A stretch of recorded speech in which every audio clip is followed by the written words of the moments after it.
Hey guys, welcome back हो गया है चैनल पर। तो थोड़ा सा हम डिस्क्लेमर पे बात कर लेते हैं, थोड़ी सी बात कर ले। तो आई नो थोड़ा सा बोरिंग होगा, बट थोड़ा सा सुन लो, सॉरी। लेकिन आज के बाद मैं ये क्लियरली यहाँ पर कह रही हूँ कि मैं किसी को भी कोई क्रेडिट नहीं देने वाली, किसी को भी कुछ नहीं करने वाली। अगर कोई इधर आएगा भी इस बात को लेकर कि क्रेडिट नहीं देती हो, ये तो उसका है, ये तो उसने कहा है, अब आप समझ लेना अपने हिसाब से, क्योंकि मैं अब इधर नाम नहीं लेने वाली। मैं कोशिश करूँगी कि मैं अपनी वीडियोज़ में, मेरी अब मजबूरी बन गई है कि मैं अब अपनी वीडियोज़ से लोगों के जो रियल नेम है उसको भी लेना छोड़ दूँ। बट खैर वो थोड़ा सा, क्योंकि उनकी तरफ से मुझे कोई इशू नहीं आया तो मैं उनके नाम क्यों ही बिगाड़ूँ, मैं नहीं बिगाड़ूंगी उनके नाम। लेकिन बाकी जो है, मैं अब किसी को भी क्रेडिट नहीं दूंगी कि मैंने ये देखा, मैंने फलां जगह देखा, मैंने फलां जगह मैंने ये बात की या फलां की पोस्ट देखी। कुछ बात नहीं होगा। अपने आप को मुझे अब थोड़ा सा करना पड़ेगा। उसकी वजह ये है कि चैनल चला जाएगा, उस चीज़ का दुख है, दुख होगा भाई। 3 साल की मेहनत है, 3 साल के चैनल को आपने जिसको बच्चों की तरह बाल पोस के बड़ा किया हो ना, 3 साल का, 3 साल में बच्चा बड़ा हो जाता है, तो फिर जो है ना उस चैनल के जाने का दुख होता है। ऐसा कोई इंसान नहीं है जिसको दुख ना हो। हाँ, मुझे ये पता है कि मेरा चैनल अगर गया तो मैं दूसरा चैनल भी बना लूँगी और मैं दूसरे चैनल को 1 मंथ के अंदर अंदर मोनेटाइज भी कर लूँगी। मुझे इतना पता है, मेरे पास ऑडियंस है, मेरा अपना एक वजूद बन चुका है। इतना तो बन चुका है, कोई ज़्यादा नहीं बना लेकिन इतना बन चुका है। अब अगर यहाँ पर कोई भी नया आने वाला बंदा अगर ये चाहता है कि वो सिर्फ यूट्यूब पर दादागिरी करे अपनी, तो फिर मैं क्या ही कह सकती हूँ। अगर आपसे एक नॉर्मल रिएक्शन जिसके अंदर आपको किसी भी किस्म की गाली गलौज, आपसे किसी भी किस्म की बदतमीजी ना की जाए, आपसे वो भी बर्दाश्त नहीं हो, तो फिर मैं क्या ही कह सकती हूँ। अब इससे ज़्यादा तमीज़ में और कोई बंदा कैसे रिएक्शन दे सकता है ना, इससे ज़्यादा तो कोई कुछ नहीं कर सकता।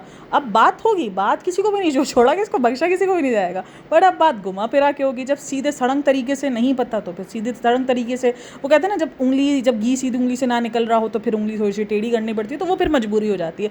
अब मुझे समझ में आता है कि क्यों लोग जो है वो नाम लेने से थोड़ा सा इधर उधर होते हैं। बहरहाल अभी तक मेरे पे उस नामों को लेकर कोई इशू नहीं हुआ है। मेरा जिन चीज़ों से हुआ है, मैं अब उन सब चीज़ों से एहतियात कर लूँगी। मुझे क्या है, मेरा तो बगैर स्क्रीनशॉट्स के भी काम चल जाएगा, मेरा बगैर नाम लिए भी नाम चल जाएगा, काम चल जाएगा, क्योंकि सबको पता है कि मैं किस बारे में बात कर रही हूँ और किस चीज़ को लेकर बात कर रही हूँ। आपको पता है लास्ट की 2 वीडियोस को उड़ा दिया गया है, लास्ट की 2 वीडियोस को प्राइवेसी कंप्लेन दे दी गई है। इट्स ओके, वो प्राइवेसी कंप्लेन थी, मैं अब उस पर जाके बहस करूँ प्राइवेसी कंप्लेन क्यों दी, क्या दी। इतना दिमाग नहीं है भाई अपने पास। इतना दिमाग खपाऊँ तो मैं 4 पॉडकास्ट बनाकर अपलोड ना कर दूँ, 4 पॉडकास्ट बन जाएगी। तो खैर उस चीज़ को सीधा सड़ंग जो है वीडियोज़ को डिलीट कर दिया गया है। आगे अब नाम लेने से गुरेज किया जाएगा। आगे मुझे फ़लाने ने ये कहा है, फ़लाने से मुझे ये पता चला है, और मुझे मेरे फ़लाँ ने ये बताया है, मुझे मेरे सब्सक्राइबर ने ये बात बताई है। अब यही होने वाला है, क्योंकि मजबूरी है, ऐसा बनाना पड़ता। लोग ऐसे बना देते, कहते हैं ना, आप ऐसे होते नहीं हो लेकिन बना दिया जाता है। अब बताओ, अब ऐसे ऐसे मिनट मिनट पर ये सब कांड होंगे मेरे चैनल के साथ, तो फिर मैं क्या ही कर सकती हूँ ना। चैनल तो भाई बचाना तो सबको ही होता है, अपना चैनल कोई भी ऐसे जाने नहीं देगा। हाथ पैर हर कोई मारेगा अपने चैनल को लेकर, तो वही हाथ पैर मैंने मारे। चलो जी, बात करते हैं अब हम शेफ दीपिका की वीडियो पर, जो उन्होंने पोस्ट की हुई है उसके ऊपर, और कुछ चीज़ें मैंने जो सुनी हैं उन सब चीज़ों पर भी हम थोड़ा सा रिएक्शन देंगे। बट वो आज की वीडियो में नहीं, एक दिन जाने देते हैं, एक दिन को स्किप करते हैं और उन सारी चीज़ों को बताते हैं। अच्छा, अगर जिसको नहीं पता हुआ क्या है, तो मैंने एक फला फला को रिएक्शन दिया, एक फला फला पर बात की। फला फला ने जो है वो मेरी वीडियो को जाकर प्राइवेसी कंप्लेन दे दी और वो जस्ट वीडियो डिलीट हो गई। अब इसमें इनकी किसी की कोई प्राइवेसी ब्रीच नहीं हो रही। फला का कोई नाम पता नहीं है, वो इस दुनिया में कोई नाम पता उसका एग्जिस्ट करता नहीं है, इसलिए मुझे पता भी नहीं है उसका नाम। तो वो फला फला ही है, उस फला का कोई नाम और पता नहीं है। अच्छा, मुझे हैरत इस बात की हो रही है, मैंने अपना चैनल पूरा का पूरा एग्जिस्ट किया हुआ है किसी और के ऊपर, ठीक है, किसी और के रिव्यूज़ करने पर, किसी और के जो है वो सारे राज खोलने पर। और जब मुझ पर कोई थोड़ा बहुत भी सवाल उठा रहा है, तो मैं ये कह रही हूँ, मुझे ये कहना याद आ रहा है कि आप मेरी कंसर्न के बगैर मेरी किसी भी चीज़ को यूज़ नहीं कर सकते। भले वो पब्लिक प्लेटफॉर्म पर अवेलेबल है, लेकिन आप यूज़ नहीं कर सकते। मेरी कंसर्न होना लाजमी है। बिल्कुल, मैं बोलती हूँ बंदे को सब होना चाहिए, लेकिन बंदे को मुझ जैसा हिपोक्रेट नहीं होना चाहिए। सीधी सिंपल सी बात है। चलो जी, जाने दो, अब करते हैं। इतना काफ़ी था। भड़ास मुझे बहुत ज़्यादा थी, गुस्सा मुझे बहुत ज़्यादा था, बट खैर मुझसे गुस्सा चीखम पुकार करने वाला अपन बंदा नहीं है बना के चीखम पुकार करे। मैंने सीधे सिंपल उस दिन भी कहा था, आज भी कह रही थी, किसी को कोई भी इशू हो वो आकर मुझे बोलेगा वीडियो डिलीट कर दो, वीडियो प्राइवेट कर दो, मैं वीडियो प्राइवेट और डिलीट कर दूँगी। ऐसे तमाशे करने की ज़रूरत है नहीं। लेकिन अच्छा, मुझे ना मेरे एक सब्सक्राइबर ने बताया कि मतलब वो वहीं पर रहती वर्ती है ना, तो उसने मुझे इस चीज़ को बताया कि वहाँ पर जो है बहुत कुछ अजीब अजीब होना शुरू हो गया है, बहुत कुछ जो है वो एक्टिविटीज़ हो रही हैं अचानक से। और वो सारी एक्टिविटीज़ को ना ये लोग बाहर जो ना वो चिल्ला चिल्ला के बता रहे हैं कि हमने PR एक्टिविटीज़ जो जनाब मैडम है ना, इन दोनों ने स्टार्ट करवा दी, तो वो बाहर चिल्ला के बता रहे हैं। और अगर मेरी और सब्सक्राइबर्स मुझे और कुछ भी इन्फॉर्मेशन देंगी ना, तो मैं वो आप लोगों के साथ लाजमी शेयर करूँगी। और फिर मेरी सब्सक्राइबर मुझे एक बात ये भी बता रही थी कि इन इन्फॉर्मेशन को लेकर ना कुछ लोग बहुत ज़्यादा मतलब अब भी शक जता रहे हैं। जहाँ पर ये सारा पंगा हुआ था वहाँ पे दोबारा पंगा उठ रहा है। तो दोबारा सॉर्ट आउट होने के बाद भी पंगा उठ रहा है, तो फिर पता नहीं क्यों उठ रहा है, सब कुछ हो रहा है वहाँ पर भी। दोबारा अगेन आप लोग चक्कर लगाते रहना इधर उधर। इतनी जो ना मुझे सरकास्टिक वे में बात करने की आदत नहीं, और इतना घुमा फिरा के तो बिल्कुल भी नहीं है। मतलब इतना मुश्किल हो रहा है ना, मेरी ये जो रिकॉर्डिंग है ना, ये 36वीं रिकॉर्डिंग है। मतलब सोचो एक पॉडकास्ट को बनाने में मुझे कभी इतना टाइम नहीं लगता, लेकिन इतना घुमा फिरा के बात करने की आदत नहीं है ना। अब घुमा फिरा के बात कर रही हूँ तो मुझसे वो हो नहीं पा रहा। मैं क्या करें, मैं तो ट्रबल हो गया है, मैं तो फंस गया इन सब चीज़ों में। चलो जाना दो यार, हम जिनके बात करने हैं ना, मतलब मैं बोलती हूँ फिर इस मामलों में नेहा फैज़ी बहुत अच्छी है, इस मामलों में जनाब एंड मतलब फ़ाइज़ा, जनाब एंड फ़ाइज़ा क्यों भाई, मैं ये क्या कर रही हूँ, दीपिका और शुएब अच्छे, मतलब नहीं हो सकता, मेरे से नहीं हो सकता। अरे बाबा, इस मामलों में कॉफ़ी अच्छी, इस मामलों में शबनम जी अच्छी, इस मामलों में और कौन है जिसके साथ जो है हमने बातें की हुई हैं, इन मामलों में वो सब अच्छे ना। कभी इन्होंने ऐसी कोई तुच्छी हरकत नहीं की। नेहा फैज़ी पे तो मैंने कितने क्वेश्चन उठाए, मतलब भाई मुझे कितने, मैंने नेहा फैज़ी पे तो मैंने कितनी सारी पॉडकास्टें बनाई हुई हैं, उसकी हर एक पॉडकास्ट को लेके क्वेश्चंस उठाए, हर एक पॉडकास्ट का मैंने रिएक्शन दिया है। मजा लो जो कभी उस बंदी ने ऐसा कुछ किया हो। मतलब मैं तो फ़ैन हो गई हूँ भाई इन लोगों की। फिर अब तो मैं फ़ैन हूँ, नेहा फैज़ी की भी फ़ैन हूँ मैं, मतलब जनाब मैडम की भी फ़ैन हूँ। कम से कम यही होता है कि आपको क्रिटिसिज्म लेना आता है, क्रिटिसिज्म लेना चाहिए आपको। अब कुछ लोग बोलोगे ये क्रिटिसिज्म है, ये क्रिटिसिज्म नहीं था, ये अटैकिंग थी। अब अटैकिंग और क्रिटिसिज्म में फ़र्क होता है। और मेरे इस चैनल पे तो सबा भी अच्छी है। हाँ, सबा मेरे पुराने वाले चैनल पे अच्छी नहीं थी उसने, लेकिन उसने भी अपनी वीडियो पर मुझे ना, मैंने उसकी वीडियो यूज़ की थी तो उस पर उसने मुझे स्ट्राइक मारी थी। उसने अपना नाम लेने पर या कोई ऐसे स्क्रीनशॉट लेने पर मुझे कोई स्ट्राइक नहीं मारी थी। उसने मेरा जो है वो सिर्फ और सिर्फ मैंने उसकी वीडियो यूज़ की थी तो उसने मुझे स्ट्राइक दे दी थी कि नहीं बहन ये लो तुम स्ट्राइक। चलो जी, हम अब वापसी आते हैं दीपिका शुएब के ऊपर। दीपिका शुएब से हम काफ़ी भटक चुके थे। अच्छा, दीपिका शुएब से लेकर ये भी आ रही है कि इनके 2 दिन से व्लॉग नहीं आ रहे हैं। उनके व्लॉग ना आने का रीज़न शायद यही है कि वो मुस्लिम कम्युनिटी उनके ऊपर गुस्से में आ सकती है कि अरे तुम इन सिचुएशंस में भी कैसे अपलोड कर रहे हो व्लॉग्स, कैसे तुम लोग हंसी खुशी दिखा सकते हो। अच्छा, मुझे ना वो रीज़न नहीं लग रहा है। वो रीज़न मुझे इसलिए नहीं लग रहा है क्योंकि देखो तकरीबन सब जगहों पर काम हो रहा है। पाकिस्तान में भी सारे व्लॉगर्स काम कर रहे हैं, सब हर जगह हर कोई काम कर रहे हैं। इंडिया में भी सारे जो मुस्लिम्स व्लॉगर्स हैं वो सब काम कर रहे हैं, क्योंकि दरअसल जब तक कहते हैं ना कि अपने तक कहानी ना हो तो कोई इतना ज़्यादा दुख समझता नहीं है, तो अपने तक कहानी है नहीं। और इवन अभी तो पाकिस्तान अफगानिस्तान के भी सीन हो रहे थे, हम तब भी जो है देखो, एक अपनी वतन से मोहब्बत करना, एक अपने वतन के लिए दुआएं करना, वो सब कुछ एक अलग है और काम अलग है। इस चीज़ का सबक तो मैंने आपको रिसेंट दिनों में बताया था कि मुझे मेरे फादर ने बहुत अच्छे से पढ़ाया हुआ, तो इसलिए मैं इन दोनों चीज़ों को मिक्स नहीं करती।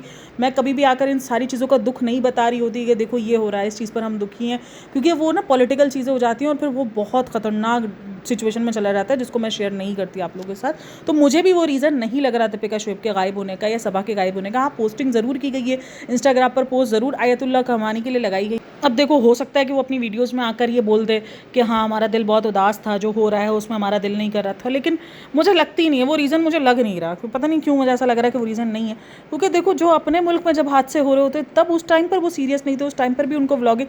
हाँ, हो सकता है कि ये लोग ये सोच रहे हो कि भाई वैसे ही बहुत ज़्यादा ट्रोलिंग चल रही हो, वैसे ही सारी चीज़ें चल रही है, अब इस दरमियान अगर हमने ये कर दिया तो ऐसा ना हो कि हम और ज़्यादा ट्रोल हो जाए। बट ट्रोल से इतना ज़्यादा कोई इफेक्ट उनको पड़ता हुआ दिखता तो नहीं है। मेरा ना एक सिंपल सा क्वेश्चन है कि अगर मैं दादागिरी कर सकती हूँ, अगर मुझ में दादागिरी करने की हिम्मत है और मैं जो है वो जैसा इंसान है उसको इस तरीके से रिप्लाई करने का मतलब जानती हूँ कि मुझे कैसे रिप्लाई करना है, तो फिर मैं विक्टिम कार्ड कैसे प्ले कर सकती हूँ? फिर मैं आकर अपने आप को ये कैसे बता सकती हूँ कि मुझ पर कितना कुछ जुल्म हो रहा है या मैं कितना कुछ सह रही हूँ? ये सारी चीज़ें ना मुझे खुद भी अपने लिए समझ में नहीं आ रही होती हैं, तो आप लोग समझ रहे होंगे कि मुझे क्यों समझ नहीं आ रही होगी। अच्छा, मेरे बहुत सारे सब्सक्राइबर्स ना मुझे ये कह रहे हैं कि इसके पीछे दीपिका शुएब हो सकते हैं, क्योंकि आपने ना बहुत अच्छे से डिकोड कर दिया था, बहुत कुछ आप समझ गई थी जिसकी वजह से आप ही को, मतलब बहुत सारे लोग बात कर रहे हैं और मैंने देखा है बहुत सारे ऐसे लोगों को भी कि जो बात कर रहे हैं और वो मेरे जैसे ही पॉइंट्स तकरीबन रेज भी कर रहे हैं, बट वहाँ कुछ ऐसा नहीं हो रहा है, लेकिन यहाँ हुआ है। तो यहाँ एक अलग सिचुएशन को बताया गया है। खैर चलो जी, जाने दो।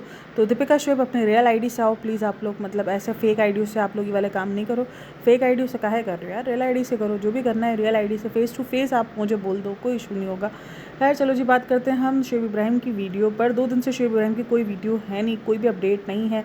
रमज़ान का मंथ चल रहा है ऑब्वियसली, तो अच्छा जी, मैंने आपको बताया भी कि पिछले दिनों जो सीन हुए हैं, अभी जो दुनिया में चल रही हैं चीज़ें और जो हुआ है रिसेंट दिनों ईरान के अंदर, तो उस चीज़ को लेकर शायद इनको बहुत ज़्यादा दुख हो, लेकिन मुझे ऐसा लगता है कि अगर ये ज़्यादा दुख दिखाएंगे तो ये बहुत ज़्यादा कॉल आउट होंगे, क्योंकि अभी जो इंडिया पाकिस्तान हुआ था उसमें ईरान एक ऐसा मुल्क था जिसने पाकिस्तान को सपोर्ट किया था।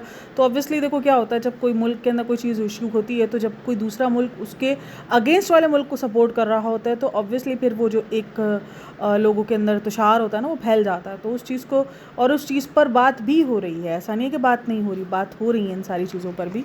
बात करते हैं दीपिका शुएब की वीडियो के ऊपर। शुएब जो है वो अपनी वीडियो स्टार्ट करता है वहीं से जहाँ से उसने एंड किया होता है, और वो लेके जा रहा होता है दीपिका को घर पर, और वहाँ पर लिफ्ट वगैरह में। अच्छा अभी ना अगर आप देखोगे एक चीज़, तो 2 दिन से वो बहुत ज़्यादा पेन में थी, उसने अपना ऑपरेट बताया, ये सारी चीज़ें, मतलब जिस तरीके से वो बता रही है कि उसको बहुत ज़्यादा पेन है, ये सब, मतलब एक ऑपरेशन, अगर आपका कोई छोटा मोटा भी ऑपरेशन हुआ, आप उसमें नीचे बैठने को कैसे जो है वो इतना आरामदेह तरीके से बैठ जाती हो, जहाँ आप सोफ़े पे भी आरामदेह तरीके से नहीं बैठ पा रही। पिछले 2 मतलब आपको हफ़्ता तो रिकवर होने में लगता ही लगता है, आपकी चाहे जैसी भी सर्जरी हो, हफ़्ता तो हर एक इंसान को लगता है। इस बंदी को पता नहीं क्या, कौन सा ऐसा मेडल चाहिए, मुझे तो उसका मेडल वाला समझ में नहीं आता। मतलब क्या तुम्हें चाहिए, क्यों तुम्हें अपने आप को एक्स्ट्रा एफर्ट में और अपनी बॉडी को थकाना है। मतलब एक बंदी सी वाली बीमारी से गुजर रही है, एक बंदी जिसको अभी सिस्ट हो गया, एक बंदी जिसको मुंह में कभी कभार इतने बुरे तरीके से अल्सर हो जाते हैं, उसके बाद भी वो क्यों इस तरीके से अपने आप को थकाई जा रही है, और क्यों थकाई जा रही है। मतलब तुम्हें इतने सालों बाद भी कौन सा ऐसा मेडल चाहिए जो तुम नहीं हासिल कर पाई हो। मतलब बहन ऐसे कौन करता है, क्यों अपने आप को थका रही हो। ये थकाना ही बोलेंगे ना, ये ज़बरदस्ती का थकाना बोलेंगे। जब रेस्ट करने की नीड है, हॉस्पिटल से जिस दिन आई हो उसके अगले दिन तुम रेस्ट करो। हॉस्पिटल में तुमने इतना सब कुछ फेस किया है, चाहे जैसी भी सर्जरी हो, आप एक नॉर्मली क्यों ना 2 से 3 दिन एडमिट भी नॉर्मली क्यों ना हो, जिसमें आपका कोई सर्जरी ना हो, बट उसके बाद भी आपको एक दिन अपने आप को रेस्ट देना चाहिए।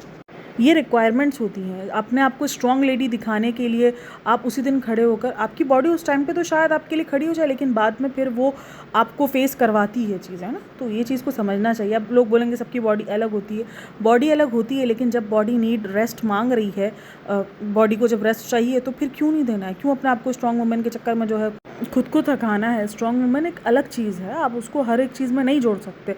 अपने आप को स्ट्रॉन्ग वुमेन बनाओ, या अपने आप को ये कितनी स्ट्रॉन्ग वुमेन है, और लोग उसको ये सारी चीज़ें लिख भी रहे होते हैं, वो तो लोगों को भी समझ नहीं आ रही, क्योंकि भाई मतलब इन्हीं सब चीज़ों की वजह से तो ऐसी हरकतें करती पड़ती रहती है। तो बहरहाल क्या बोलने हैं अभी इसके। तो अगर आप इसका वीडियो देखोगे तो वहाँ पर वो खड़ी होकर भागा दौड़ी, फिर से ही वही, और उसके बाद वो जिस तरीके की ओवर एक्टिंग, लोग ओवर एक्टिंग से ना चढ़ गए लिटरली। पता वो बोलती मैंने ना सैंडविच बनाया, वो जब बात करी थी ना तो मुझे बड़ी हंसी आ रही थी। मैंने कहा बहन ये क्या है, तो मैंने ना सैंडविच बनाया, मैंने कुछ नहीं है, मैंने सिर्फ ना गाइड किया है। तो जो है ना वो धर्म दादा ने सब कुछ, तो फिर इतनी नौटंकी की क्या ज़रूरत थी। वो देखो अभी भी धर्म दादा बना रहे, तो फिर इतनी नौटंकी की क्या ज़रूरत थी, जब सारा काम धर्म दादा ने किया। तुमने अगर रेसिपी बताई है तो ये तो कोई काम नहीं हुआ, रेसिपी बताना तो कोई काम नहीं होगा ना।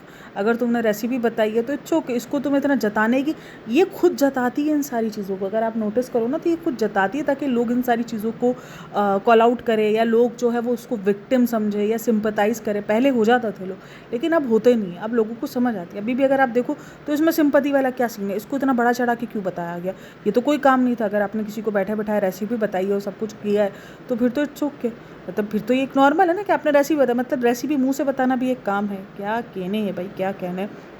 क्योंकि इसने अपनी वीडियो में तो नीचे बैठने का नहीं दिखाया, लेकिन हाँ जो सबा इब्राहिम की जो वीडियो आई है ना, उसमें लास्ट में वो नीचे बैठी हुई नज़र आ गई है, जिसके बाद लोगों ने उस चीज़ को बहुत ज़्यादा पॉइंट आउट किया, और फिर ये वीडियोज़ और ये पिक्चर सर्कुलेट होना शुरू हुई। तो वो नीचे बड़े ईजीली बैठी हुई है, बड़े ईजीली का वो नहीं बोलते कि बड़े ईजी होकर, मतलब ऐसा लग ही नहीं रहा कि ये बंदी एक दिन पहले हॉस्पिटल से आई है। तो वो तो जब हम सबा का व्लॉग का रिव्यू करेंगे तो तब हम ये सारी चीज़ें बात करेंगे। तो जनाब की वीडियो में यही सारी चीज़ें थी। वो प्लांट्स को लेकर बड़ा ही मतलब ना उत्साहित से दिखा रही थी प्लांट्स को देखकर। तो ये सारी चीज़ें चलती रही है। अच्छा, इस वीडियो का हम प्रॉपर रिव्यू करेंगे जिस तरीके से हम रिव्यू करते हैं वो, बट वो नेक्स्ट पॉडकास्ट में करेंगे। ये पॉडकास्ट बहुत ज़्यादा जो है वो हैक्टिक हो चुकी है एक तरीके से, थोड़ा सा मैं ना मतलब अजीब हो रही हूँ, तो मुझसे ये ना बनी जा रही है, ना मुझे कुछ समझ आ रहा है, थोड़ा सा दिमाग मेरा इधर उधर हो रहा है अभी आज। अच्छा, कुछ कमेंट्स मेरे चैनल पर आए हुए थे जिसमें मुझे बहुत ज़्यादा सपोर्ट भी मिला था, बहुत ज़्यादा प्यार मिला था, थैंक यू सो मच। और कुछ इंकशाफात भी हुए थे जो मेरे सब्सक्राइबर्स ने किए थे कि ये सब कुछ होने से पहले ही आपके चैनल पर जो है वो कर दिया गया था, अल्टीमेटम दे दिया गया था कि ये सब कुछ होने वाला है आपके साथ। तो ये सब कुछ भी मेरे सब्सक्राइबर ने बताया था, और एक पूरे पैराग्राफ के सूरत में जो है वो मेरे चैनल पर बातें चल रही थी, मेरे चैनल के लिए बात हो रही थी, तो वो सब भी उन्होंने शेयर किया था। और मैंने एक पॉडकास्ट पूरी बना भी ली थी जिसके अंदर मैंने वो सारा सिनेरियो, और मैंने सब कुछ बताया था कि भाई किस तरीके से नहीं किस तरीके से हो गया है, जो कि आपको सुबह में मतलब ये जो भी आप पॉडकास्ट सुनो ना उसकी जगह पर मिलने वाली थी। बट अगेन कोई इशू होता तो इसीलिए मैंने उस पॉडकास्ट को लाइव किया ही नहीं। इवन मैंने अपनी बहुत सारी पॉडकास्टों को भी प्राइवेट कर दिया है। हाँ, मुझे पता है कुछ लोग ये मजाक उड़ाएंगे, अरे तुम डर गए। भाई अपने चैनल को लेकर डरना नहीं, हर कोई सिक्योर करता है, कोई ऐसे नहीं बोलेगा चैनल को। मेरा जो दूसरा वाला चैनल था जिसको मैंने बताया था कि उसको हैक किया गया था, मैंने उसको भी रिकवर करवाया। कौन सा चैनल वो मोनेटाइज था, कौन सा उसके चैनल की जो है वो मोनेटाइजेशन ऑन हो गई थी और मैं उससे कमा रही थी, अर्न कर रही थी। भाई अपना चैनल, अपनी जो ये सारी चीज़ें होती है ना, हर किसी को अजीज़ होती है। मैंने उस चैनल को भी रिकवर किया और फिर मैंने उसको छोड़ दिया कि मुझे नहीं करना उस चैनल पर काम। तो उसका मतलब ये नहीं है कि मुझे वो चैनल जो है वो जाता तो मुझे उसके लिए दुख होता। अरे कोई दुख नहीं होता, क्योंकि मोनेटाइज ही नहीं था वो चैनल तो, और ना ही कोई इतनी अच्छी रीच पर था कि भाई बहुत ज़्यादा व्यूज़ आ रहे थे तो ऐसा मेरा चैनल चला गया ना। फिर भी मैंने उस चैनल को बचाया अपने, उसको मैंने कंप्लेन वगैरह करके अपना चैनल वापसी लिया और मैंने छोड़ दिया उस चैनल को। बस यही सारा सीन होता है। तो खैर मैं सफाई नहीं दूंगी, भाई चैनल है मेरा, क्यों, मुझे 3 साल की मेहनत है मेरी, मैं कैसे ही जाने दूंगी अपने चैनल को कि हाँ भाई कोई भी आए ऐरा गैरा और कुछ भी करे और कुछ भी कर और मेरे चैनल को जो है वो ले जाए। ऐसा तो नहीं होगा ना, ऐसा मैं करने ही नहीं दूंगी। मैं अपने चैनल को प्रोटेक्ट करना जानती हूँ, मुझे मेरे चैनल को पता है किस तरीके से सिक्योर करना है। और ना ही ये वीडियो सिंपैथी लेने के लिए है। प्लीज़ किसी भी किस्म का नाम लेने से गुरेज करना कमेंट सेक्शन में, क्योंकि फिर यहाँ पर जो है वो बहुत ज़्यादा लोगों को याद आ जाता है कि बहुत कुछ गलत होना शुरू हो गया है। तो प्लीज़ चैनल पे नाम लेने से अवॉइड करना कुछ दिन तक। चलो जी, वीडियो को करते हैं हम यहीं पर एंड। और थैंक यू सो मच जो लास्ट वाली वीडियो पर आपने इतना ज़्यादा सपोर्ट दिया था, इतना ज़्यादा प्यार दिया था, आपने मेरी बातों को समझा, मेरी बातों को रिएक्शन दिया, अपने सजेशंस दिए, तो उसके लिए थैंक यू सो मच। अपना बहुत सारा ख्याल रखना, मिलते हैं नेक्स्ट वीडियो में, तब तक के लिए टेक केयर, बाय बाय, अल्लाह हाफ़िज़।